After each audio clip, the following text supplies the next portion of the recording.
Rusaknya Jalan Raya Segok, Desa Batu Nunggal, Kecamatan Cibadak, Kabupaten Sukabumi, terjadi di depan pintu lintasan kereta api sudah terjadi sekitar 5 bulan lalu. Kondisi jalan berlubang sehingga nampak rel dan licin saat dilalui kendaraan terutama roda 2. Berdasarkan pantauan di lapangan, setiap harinya terutama pagi hari dan sore, antrian kendaraan terjadi hingga mencapai 2-3 km.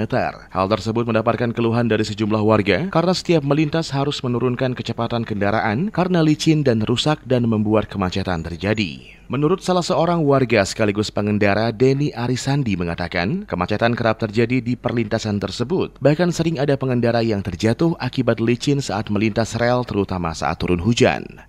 Udah lama, Pak. Sering sekali itu banyak yang korban ketika hujan licin. Antrian macet sangat panjang sekali, Pak. Kalau dari arah Cibadak itu sampai Karangtengah Nagrak itu perlintasan. Kalau dari arah sana sampai jalur itu, Pak, macet.